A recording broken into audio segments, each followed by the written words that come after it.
Hello! Kamusta kayo? Andito na naman ako para magbigay sa inyo ng kaalaman. Kaalaman saan? Saan pa? Di sa Linux. Ito na ang part 9 ng ating series. Natapos na din tayo sa wakas sa ating shell.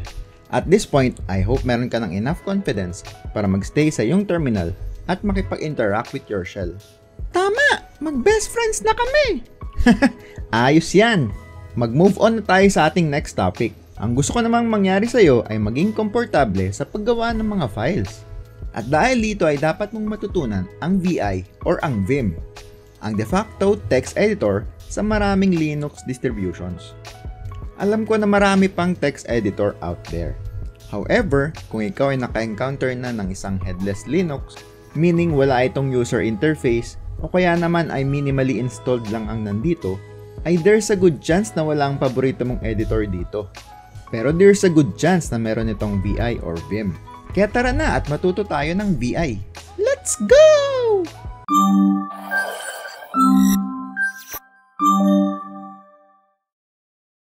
Bago tayo magsimula, alamin muna natin ng konting history. Ang VI, short for visual, ay ginawa noong 1976 ni Bill Joy. Matanda na, di ba?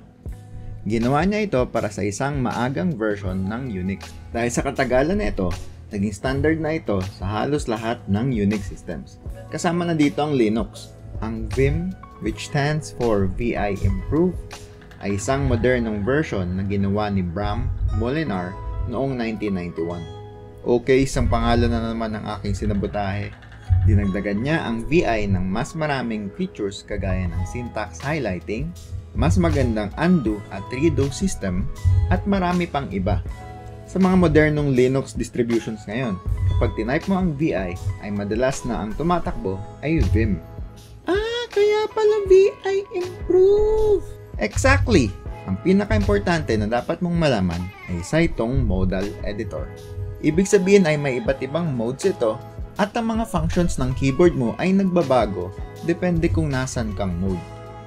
Medyo nakakalito sa umpisa pero pag nasanay ka na ay mabilis siyang gamitin at efficient din. Bago ang lahat, we start VI by typing VI sa ating terminal. Pwede ding VI and then the name of the file na gusto nating i-create or i-edit. Okay, nasa loob na tayo. Let's go into the modes. Ang dalawang modes na dapat mong malaman ay ang command mode at ang insert mode. Sa command mode ka mapupunta pagka-start mo ng VI. Sa mode na to, ang bawat key sa iyong keyboard ay isang command. Hindi ka pwede mag-type ng text directly dito sa command mode. Ginagamit ng command mode para sa mga operation tulad ng pag-navigate sa file, pag-delete ng text, pag-copy at paste, pag-search, pag-save ng file, pag-quit, at marami pang iba. Paano ko gagamitin tong command mode? Mag-umpisa tayo sa navigation. Ito ang mga pipindutin mo para makapag-navigate ka sa loob ng VI. We have H para pumunta sa kaliwa ang cursor. We have J para pumunta sa baba ang cursor. We have K para sa taas. At we have L para pumunta ang cursor sa kanan. Medyo weird, right? Ito ay dahil walang mga dedicated arrow keys ang mga terminal dati. Ang mga arrow keys ay nakalapat din sa H, J, K, at L. Ang galing! Pwede mo rin pala gamitin ang arrow keys ngayon para sa pag-navigate. Pasikat ka, boy!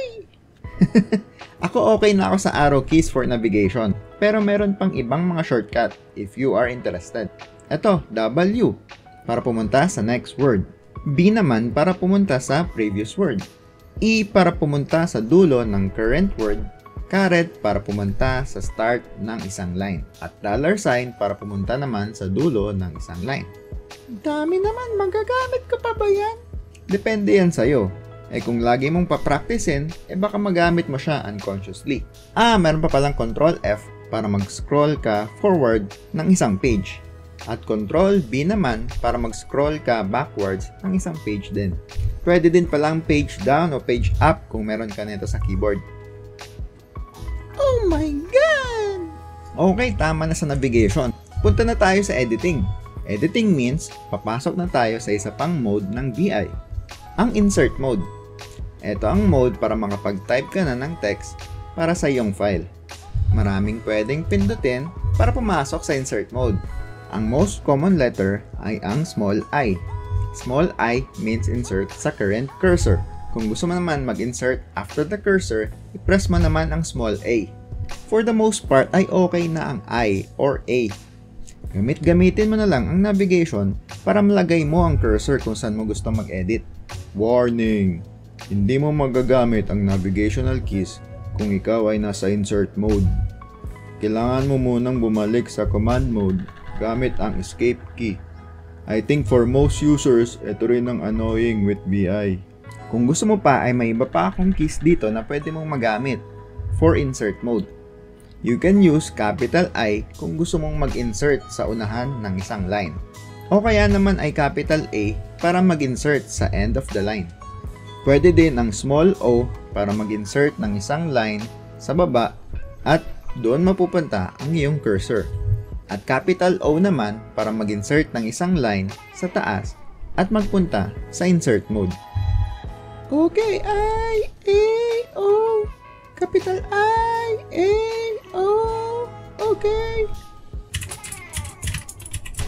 Okay, mukhang tapos na tayo mag-edit. Parang gusto ko na to i-save ah. Para ma-save ko, ay pipindutin ko ang escape key para mapunta ako sa command mode. Once in command mode, ay type ang semicolon. After semicolon ay marami tayong pwedeng ilagay na characters for different purposes. Pero unahin na natin ang saving, which is W.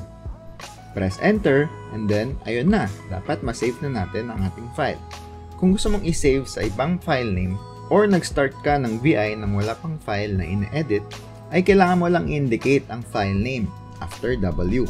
Semicolon, W, space, the file name. Kung tayo ay okay na sa file na to, then we can quit.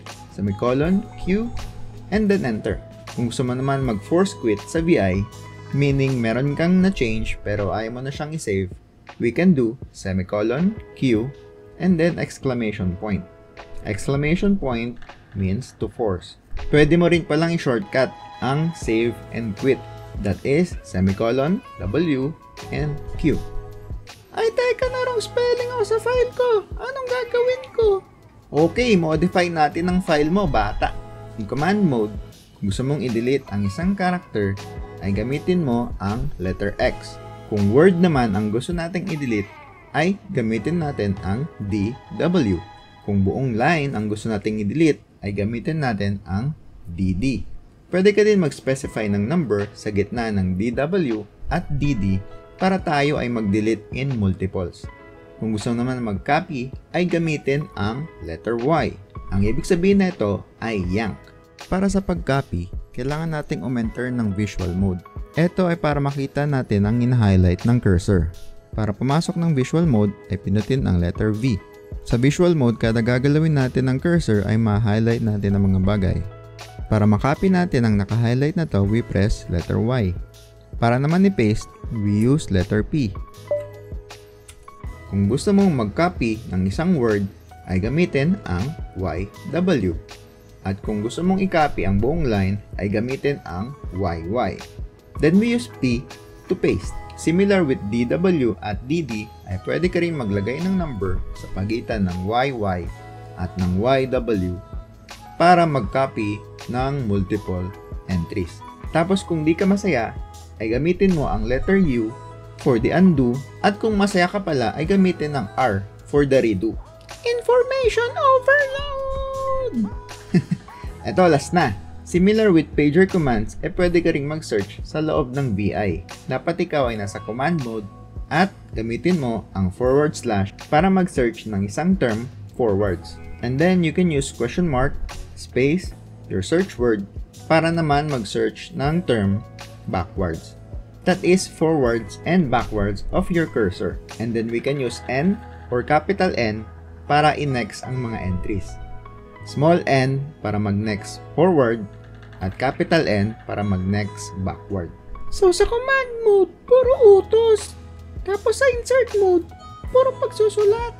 Tama, yan ang basics ng VI. Sa una mukha siyang marami at mahirap. Tandaan na ang susi dito ay practice. Gawa ka ng isang text file at subukan mong gamitin ang mga commands na ito. The more you use it, the more it becomes muscle memory. Challenge accepted!